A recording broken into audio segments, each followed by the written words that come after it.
Content de vous retrouver cette nouvelle année.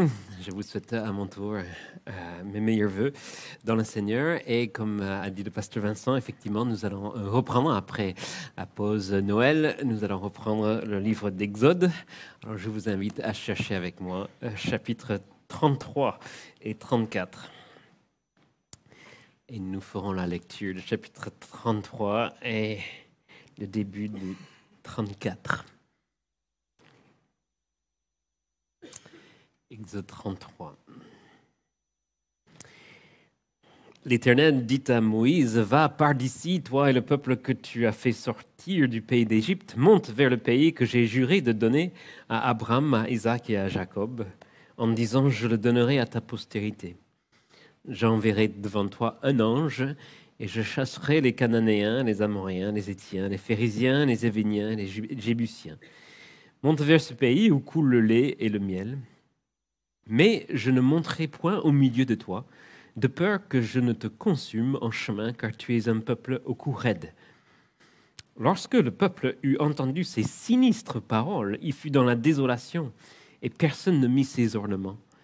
Et l'Éternel dit à Moïse, « Dis aux enfants d'Israël, vous êtes un peuple au cou raide. Si je montais un seul instant au milieu de toi, je te consumerai.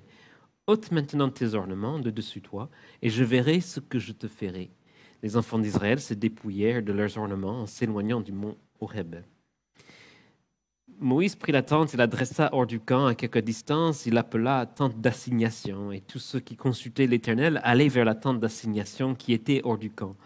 Lorsque Moïse se rendit à la tente, tout le peuple se levait, chacun se tenait à l'entrée de sa tente et suivit des yeux Moïse jusqu'à ce qu'il soit entré dans la tente. Et lorsque Moïse était entré dans la tente, la colonne de nuée descendait et s'arrêtait à l'entrée de la tente. Et l'Éternel parlait avec Moïse.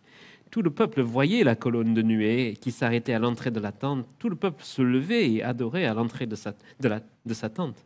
L'Éternel parlait avec Moïse face à face, comme un homme parle à son ami. Et puis Moïse retournait au camp, mais son jeune serviteur Josué, fils de Nun, ne sortait pas du milieu de la tente. Moïse dit à l'Éternel, « Voici, tu me dis, fais monter ce peuple, et tu ne me fais pas connaître qui tu enverras avec moi. Cependant, tu as dit, je te connais par ton nom, et tu as trouvé grâce à mes yeux. Maintenant, si j'ai trouvé grâce à tes yeux, fais-moi connaître tes voies, alors je te connaîtrai, et je trouverai encore grâce à tes yeux. Considère que cette nation est ton peuple. » L'Éternel répondit, « Je marcherai moi-même avec toi, et je te donnerai du repos. » Moïse lui dit, « Si tu ne marches pas toi-même avec nous, ne nous fais pas point partir d'ici. Comment sera-t-il donc certain que j'ai trouvé grâce à tes yeux, moi et ton peuple? Ne serait-ce pas quand tu marcheras avec nous et quand nous serons distingués, moi et ton peuple, de tous les peuples qui sont sur la face de la terre? » L'Éternel dit à Moïse, « Je ferai ce que tu me demandes, car tu as trouvé grâce à mes yeux et je te connais par ton nom. » Moïse dit, « Fais-moi voir ta gloire. » L'Éternel répondit, « Je ferai passer devant toi toute ma bonté et je proclamerai devant toi le nom de l'Éternel. Je fais grâce à qui je fais grâce et miséricorde à qui je fais miséricorde. » L'Éternel dit, « Tu ne pourras pas voir ma face, car l'homme ne peut me voir et vivre. » L'Éternel dit, « Voici un lieu près de moi, tu te tiendras sur le rocher, quand ma gloire passera, je te mettrai dans un creux de rocher, et je te couvrirai de ma main jusqu'à ce que j'ai passé. Et lorsque je retournerai ma main, tu me verras pas derrière, mais ma face ne pourra pas être vue. » L'Éternel dit à Moïse, « Taille 2 tables de pierre comme les premières, j'écrirai les paroles qui étaient sur les premières tables que tu as brisées. Sois prêt de bonne heure, tu monteras dès le matin sur le mont Sinaï, tu te tiendras là devant moi, sur le sommet de la montagne. Que personne ne monte avec toi et que personne ne paraisse sur toute la montagne, et même que ni brebis ni bœuf ne passent près de cette montagne. » Moïse tailla 2 tables de pierre comme les premières. Il se leva de bon matin et monta sur le mont Sinaï selon l'ordre que l'Éternel lui avait donné et prit dans sa main les 2 tables de pierre. L'Éternel descendit dans une nuée, se tint là auprès de lui et proclama le nom de l'Éternel. Et l'Éternel passa devant lui et s'écriera, « L'Éternel, l'Éternel, Dieu miséricorde et compatissant, lent à la colère, riche en bonté et en fidélité, qui conserve son amour jusqu'à 1000 générations, qui pardonne l'iniquité, la rébellion et le péché, mais qui ne tient point le coupable pour innocent, et qui punit l'iniquité des pères sur les enfants et sur leurs enfants, des enfants jusqu'à la 3e et à la 4e génération. Aussitôt, Moïse s'inclina à terre et adora. Il dit, Seigneur, si j'ai trouvé grâce à tes yeux, que le Seigneur marche au milieu de nous, car c'est un peuple au cou raide. Pardonne nos iniquités et nos péchés, et prends-nous pour ta possession. L'Éternel répondit, voici, je traite une alliance, je ferai en présence de tout ton peuple des prodiges qui n'ont eu lieu dans aucun pays et chez aucune nation.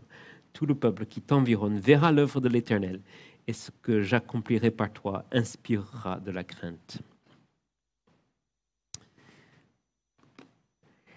Il me semble qu'il convient de commencer l'année avec le sujet le plus important qui soit, savoir Dieu, la personne de Dieu. Comme nous allons voir à travers ce texte ce matin en Exode, notre plus grand besoin, c'est sa présence. Et la plus grande bénédiction qui soit, c'est de le connaître et de marcher avec lui.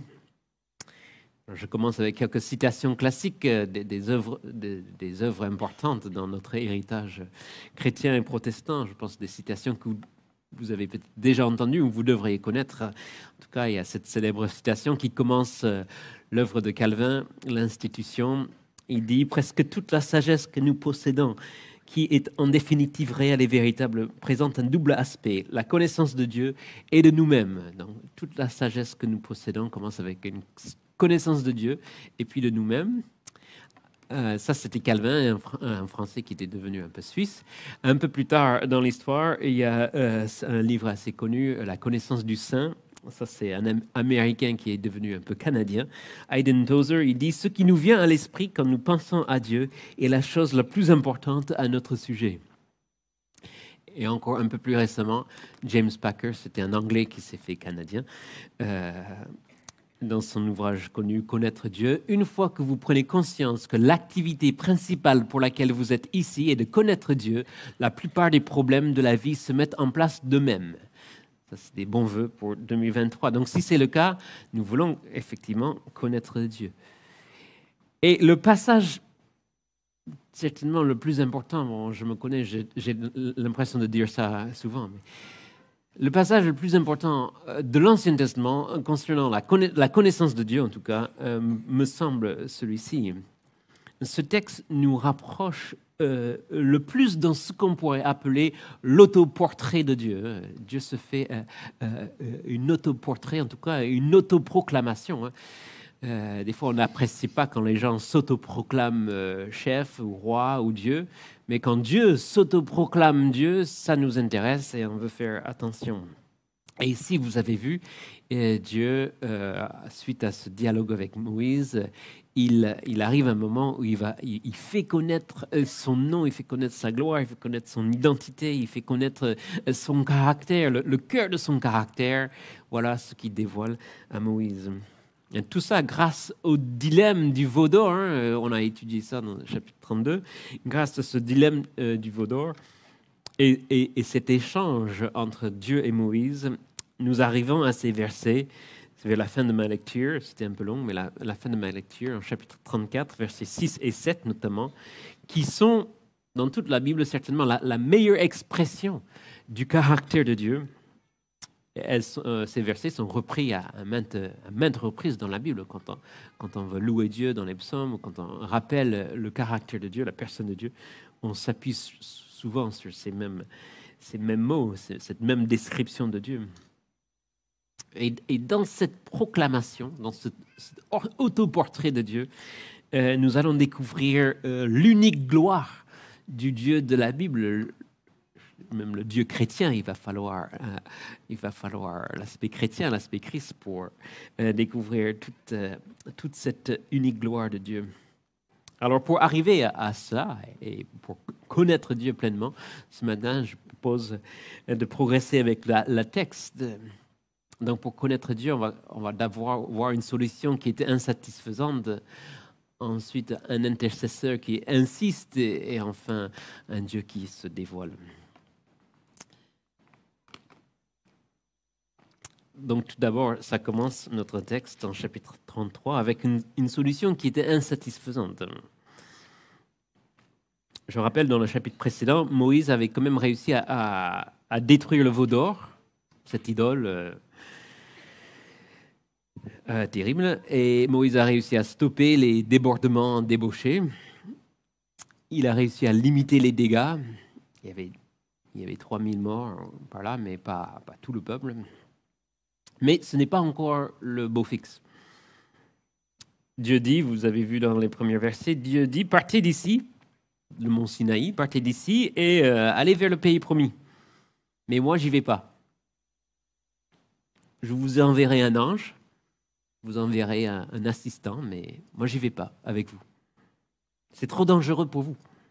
Vous êtes un peuple d'un coup raide, vous allez certainement recommencer vos bêtises, et là, je vous consumerai. Donc c'est trop dangereux pour vous, j'y vais pas avec vous.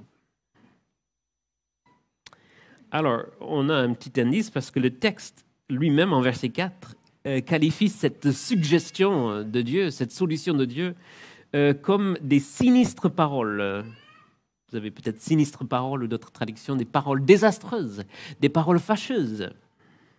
Lorsque le peuple eut entendu ces sinistres paroles. Donc déjà, le texte reconnaît que c'est pas bon ça. À son honneur, le peuple est quand même déçu de cette solution. Ils auraient pu dire ah oui, enfin, ça nous arrange bien, on pourrait faire tous les veaux d'or qu'on veut, enfin libre, Dieu reste un peu à l'écart, lointain, et quand on a besoin de lui, on l'appelle, mais sinon, il n'est pas vraiment avec nous, il ne marche pas avec nous, et comme ça, on est un peu plus libre. C'est le choix que font beaucoup de nos contemporains. Donc, à son honneur, le peuple est quand même affecté, déçu de cette solution.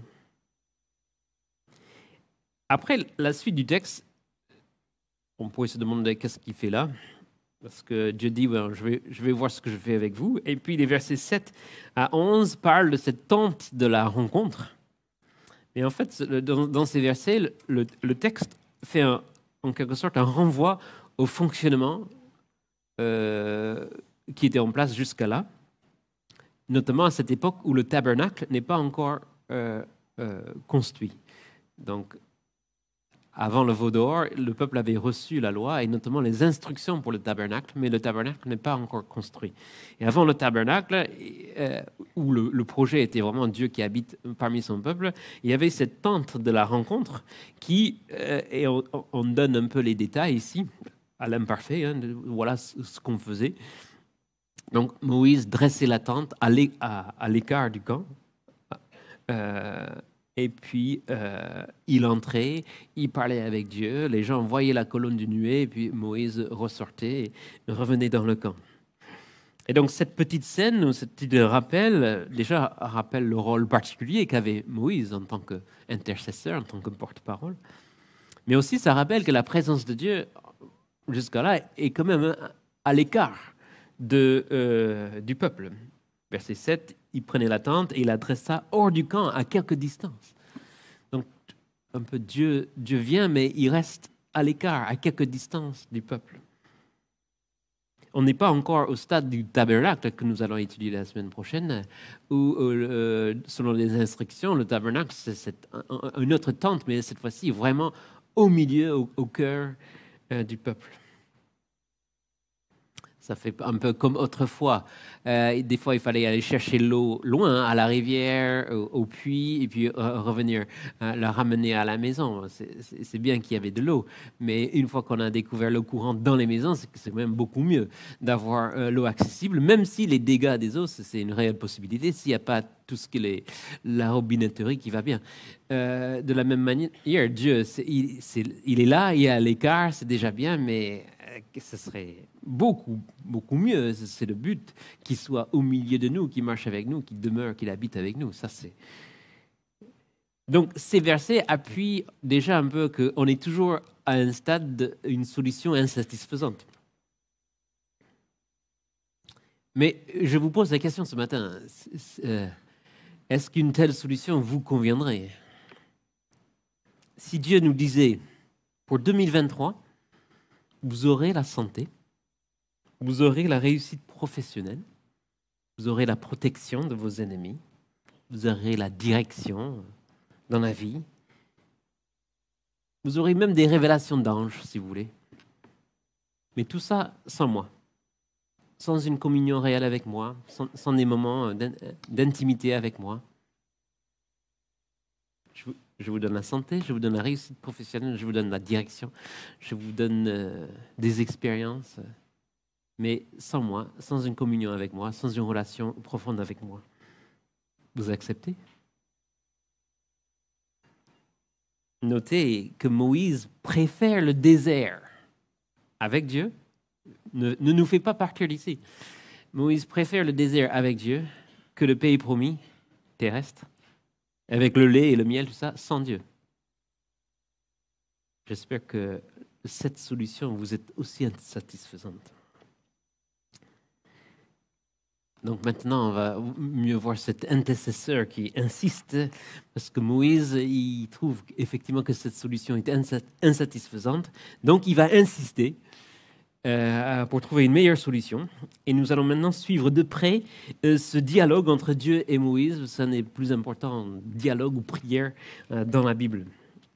Donc ça commence en verset 12, chapitre 33, si vous avez les textes devant vos yeux. Donc c'est un dialogue entre Moïse et Dieu. Encore, il faut rappeler, Dieu n'a pas forcément besoin de dialoguer avec, mais Dieu se met à un autre niveau pour que nous puissions comprendre sa personne et sa gloire.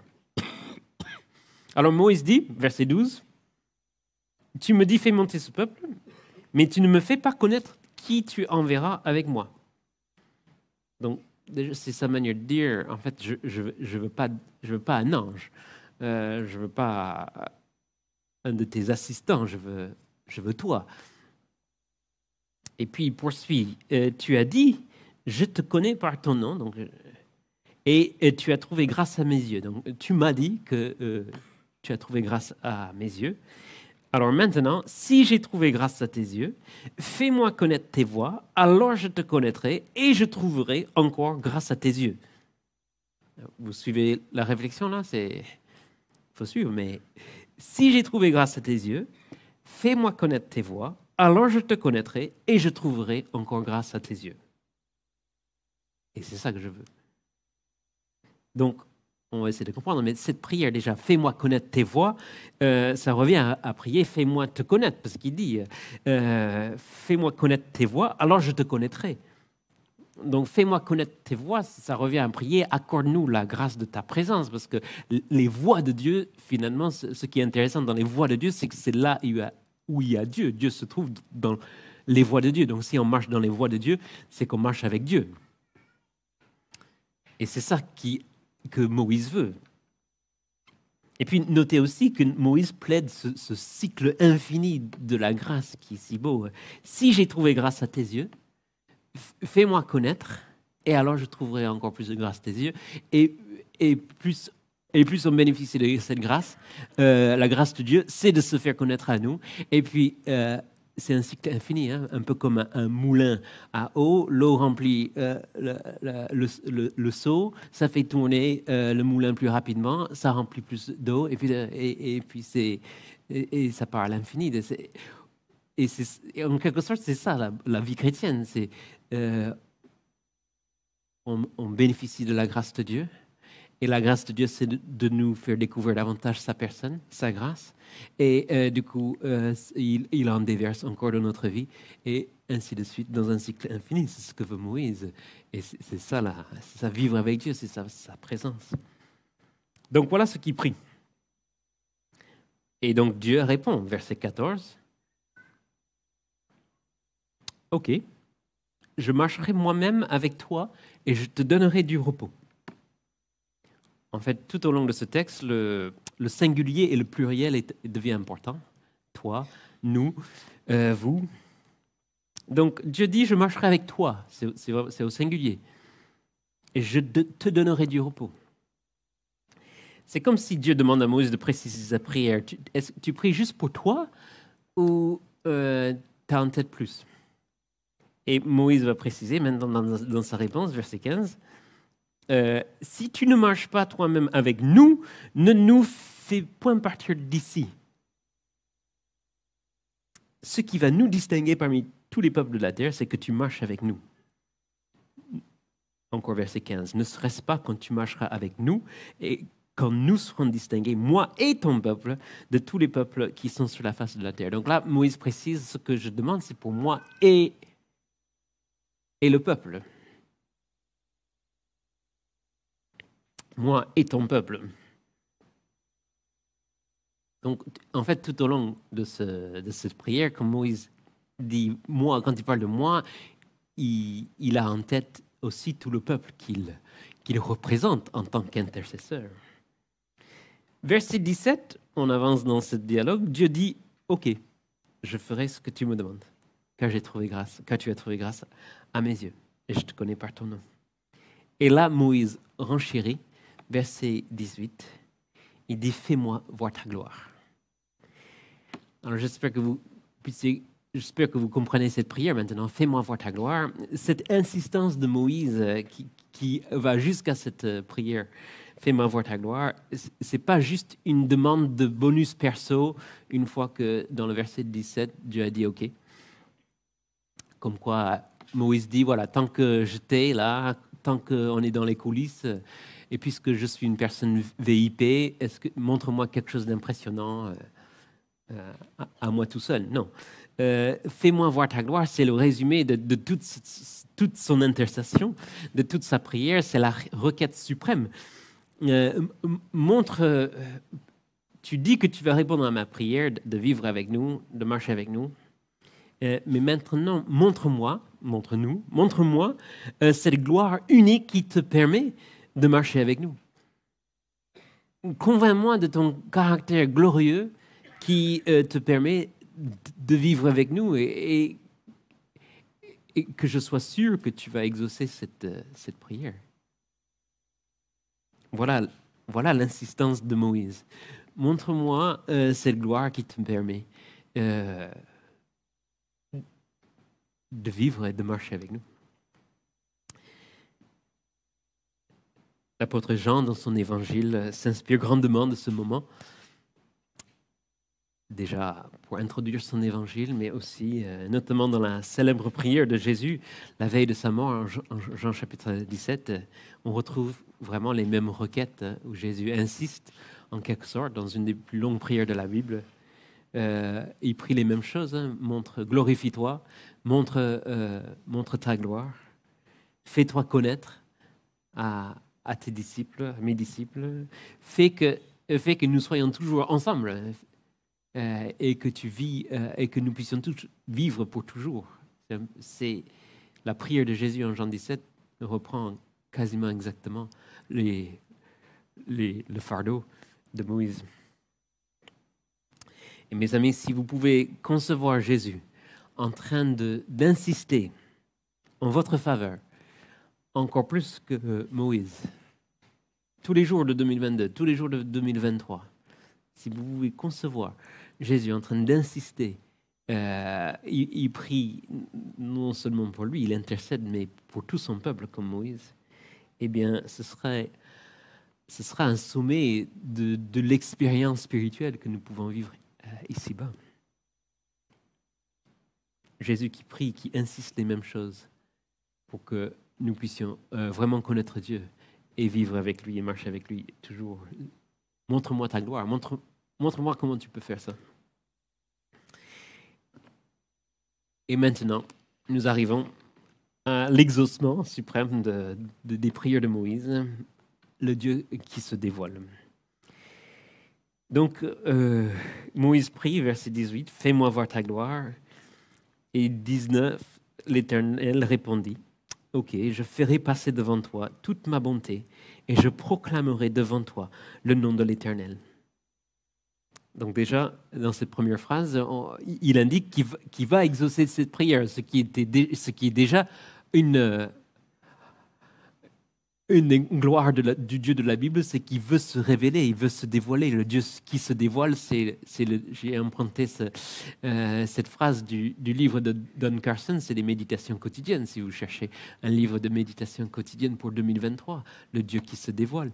Mais et avec cette phrase, il résume en quelque sorte notre Dieu, le Dieu de la Bible. C'est un Dieu qui veut se dévoiler, qui veut montrer qui il est. Ça, c'est ce qui déjà le distingue bien d'autres Dieu. Donc, il indique dès verset 19 qu'il veut répondre. Et en plus, nous avons déjà un petit indice que la gloire unique de Dieu c'est sa bonté, c'est sa grâce. Moïse dit, fais-moi voir ta gloire. Et la réponse de Dieu, je ferai ce que tu demandes, je ferai passer devant toi toute ma bonté.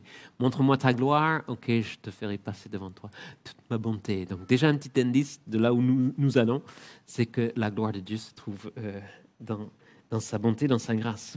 Mais avant de montrer à Moïse vraiment l'autoportrait, des fois, il y a ces moments dans les musées, un vernissage où ils vont dévoiler un nouveau tableau, un tableau qui a été perdu jusqu'à là. Il y a ce grand moment, on enlève un peu le voile et on voit le portrait ou le tableau du peintre. Donc, c'est un peu ce qui va arriver ici. Mais avant ce moment où Dieu se dévoile vraiment, Dieu donne quelques précisions, quelques stipulations pour aussi nous aider à mieux comprendre sa gloire et sa personne. Donc, il dit à Moïse, « Ok, je ferai passer devant toi toute ma bonté. Je proclamerai devant toi le nom de l'Éternel. » Toujours verset 19. « Je fais grâce à qui je fais grâce et miséricorde à qui je fais miséricorde. » Donc, la première précision, c'est je fais grâce à qui je fais grâce et miséricorde à qui je fais miséricorde. C'est-à-dire, cette grâce, c'est une gloire que je vais dévoiler. Je ne le dois à personne. Je reste libre. La souveraineté de Dieu, y compris dans le choix de dispenser sa grâce, à qui dispenser sa grâce, fait partie de son caractère, de son autoportrait, qui rappelle à Moïse. Et puis, une autre stipulation, verset 20, « Tu ne pourras pas voir ma face, car l'homme ne peut me voir et vivre. » Tu vas devoir être protégé dans un creux de rocher, je te couvrirai, et là, tu verras par derrière, mais ma face ne pourra pas être vue. Donc c'est vrai qu'il y a une gloire de Dieu que l'homme ne peut pas voir et vivre. Et donc il précise ces deux choses à Moïse avant de lui faire, avant de se dévoiler, avant de lui montrer cet autoportrait, cette autoproclamation. Et là, il le fait. Bon, Moïse reprépare les tablettes de l'Alliance. Ça rappelle qu'on est dans un cadre où Dieu va remettre en place, renouer cette alliance qui avait été menacée, presque bafouée. Et donc là, mais le moment vient dans les versets 5 à 7 où Dieu dévoile son autoportrait. Dieu passe devant lui. Ce qui est intéressant, c'est que quand Dieu passe devant lui, quand Dieu se dévoile à Moïse, Moïse ne reçoit pas une vision, il ne reçoit pas un rêve, il ne reçoit pas une émotion, il ne reçoit pas une explosion de tonnerre. Ce qu'il reçoit, c'est une parole, il reçoit une proclamation que voici, on l'a déjà lu, mais c'est verset 6, l'Éternel passa devant lui et s'écriera. Donc, fais-moi voir ta gloire, voici la réponse. L'Éternel, Dieu miséricordieux et compatissant, lent à la colère, riche en bonté et en fidélité, qui conserve son amour jusqu'à 1000 générations, qui pardonne l'iniquité, la rébellion et le péché, mais qui ne tient point le coupable pour innocent, et qui punit l'iniquité des pères sur les enfants et sur les enfants des enfants jusqu'à la 3e et la 4e génération. Voilà l'autoportrait de Dieu. C'est Dieu lui-même qui dit comment il est. Quel trait ressortit-il? Bon, l'Éternel est répété 2 fois, c'est important. L'Éternel. Le rappel de cette existence éternelle, infinie, puissante, tout ça. Mais ensuite, les mots qui ressortent vraiment, vous les avez vus, Dieu miséricordieux, compatissant, patient, lent à la colère, bonté, riche en bonté, fidèle, riche en fidélité, amour qui conserve son amour jusqu'à 1000 générations, pardon, qui pardonne l'iniquité. Tout ça, c'est un peu la même famille. Miséricorde, compassion, patience, bonté, amour, pardon, fidélité. Voici les traits distinctifs, uniques du Dieu de la Bible. Et qui punit l'iniquité. Et puis ça parle jusqu'aux 3e, 4e génération. Peut-être cette phrase vous a intrigué. Je pense que même là, c'est Dieu fait preuve de grâce c'est-à-dire Dieu limite le mal. Hein. C'est par rapport, il conserve son amour jusqu'à 1000 générations, mais il punit le péché sur 3 et 4e génération. Il y a une réalité que quand on vit dans le mal, quand on vit loin de Dieu, quand on vit dans le péché, ça peut avoir des conséquences sur plusieurs générations. Mais heureusement, Dieu dans sa grâce fait que chaque génération, depuis Adam, n'est pas pire que la précédente, même ceux qui vivent sans Dieu. Sinon, on sera tous complètement déjà en train de vivre l'enfer sur Terre. Donc, une génération peut être mauvaise, et heureusement, Dieu limite les dégâts, et chaque génération par la suite n'est pas forcément aussi pire que la génération précédente. Donc, Dieu, il freine le mal encore ici. Mais cet autoportrait nous intrigue quand même. Un Dieu qui est rempli de grâce et d'amour, et un Dieu qui punit l'iniquité. Vous connaissez ces énigmes courtes que on se dit parfois. Un petit exemple. On me jette quand on a besoin de moi, et on me récupère lorsque je suis inutile. Qui suis-je? On me jette quand on a besoin de moi, et on me récupère lorsque je suis inutile. Qui suis-je? Si vous connaissez ce genre de truc. Il s'agit de l'ancre de navire. Hein. On me jette quand on a besoin de moi, et on me récupère lorsque je suis inutile. Qui suis-je? L'ancre d'un navire. Donc j'ai un autre énigme à vous proposer. Je pardonne les coupables pour habiter avec eux pour toujours, et je punis les coupables en les bannissant pour toujours de ma présence. Qui suis-je? Je pardonne les coupables pour habiter pour toujours avec eux, et je punis les coupables les mêmes en les bannissant pour toujours de ma présence. Qui suis-je? Essayez de trouver la réponse. Est-ce Allah? Ça ne marche pas. Est-ce la Vierge Marie? Ça ne marche pas. Est-ce Twitter? Ça ne marche pas. Est-ce que c'est la vignette critère? Ça ne marche pas. Ça, c'est l'énigme de cet autoportrait. Et la réponse de cette énigme va se trouver un peu dans l'alliance que Dieu refait là, et le tabernacle qui sera construit avec tous les rites et les sacrifices. Mais en réalité, cette énigme va rester en suspens un peu tout l'Ancien Testament jusqu'au jour où Jésus il monte et redescend d'une autre montagne. Et comme vous connaissez l'histoire de la croix, il se fait punir à notre place. De sorte que, coupables, nous sommes à la fois pardonnés, à la fois punis. Il devient péché à notre place. Il prend nos péchés. Donc Dieu punit les coupables que nous sommes, et Dieu pardonne les coupables que nous sommes en même temps. De sorte que Dieu peut habiter avec nous. Et en Jésus, c'est surtout là où nous avons l'autoportrait accessible, suprême de Dieu. Fais-moi voir ta gloire, trouve sa réponse vraiment en Jésus-Christ.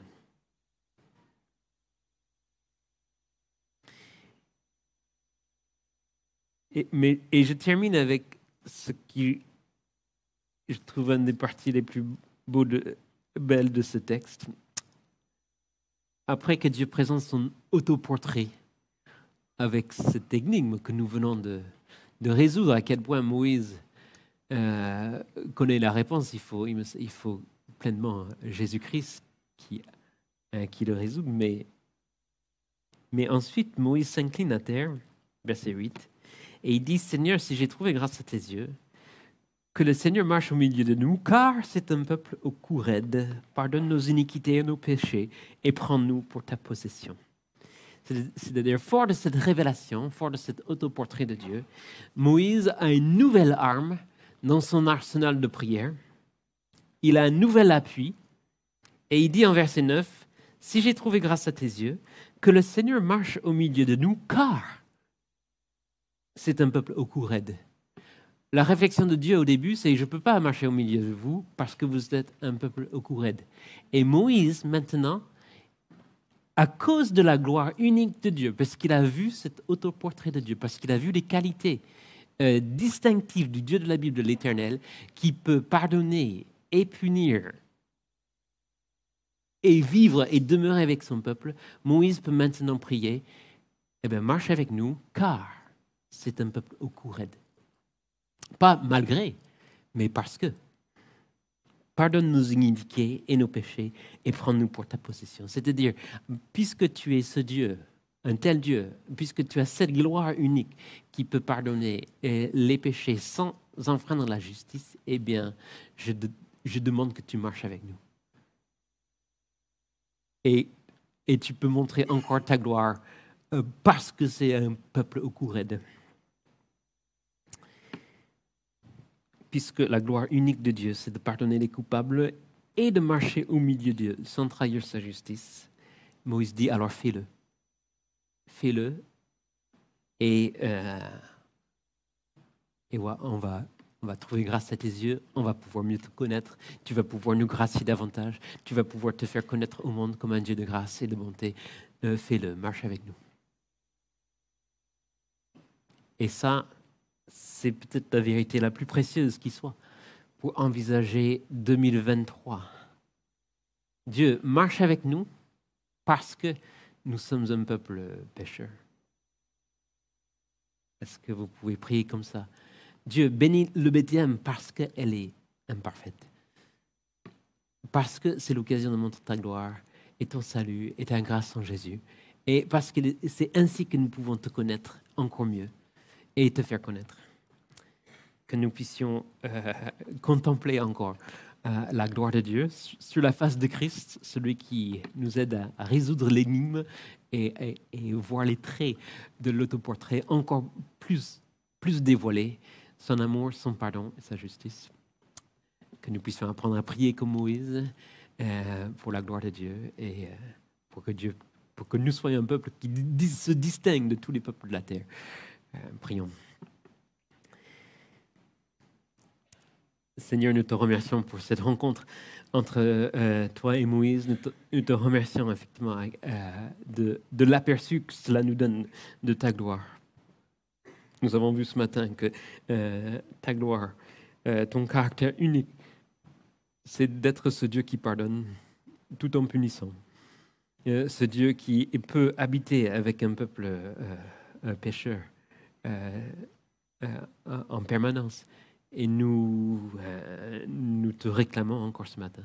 Nous voulons que tu marches avec nous, nous voulons vivre avec toi. Nous savons que nous sommes indignes, mais tu peux te glorifier en nous pardonnant, en marchant avec nous, en nous bénissant, en te faisant connaître à nous encore plus cette année. C'est ma prière pour notre assemblée, pour nous tous, que nous puissions trouver grâce à tes yeux et connaître tes voies et connaître ta personne davantage et encore plus et encore plus et encore plus jusqu'à ce que Jésus revienne. Nous te remercions pour notre assemblée, nous te remercions et cette nouvelle alliance que tu as fait avec nous en Jésus-Christ, qui nous rappelle que jamais tu vas nous abandonner, jamais nous quitter, et que chaque jour, Jésus intercède parfaitement pour nous. Il insiste pour que le meilleur de ta grâce et de ton amour soit déversé dans notre vie. Nous te louons et nous te bénissons au nom de Jésus-Christ. Amen.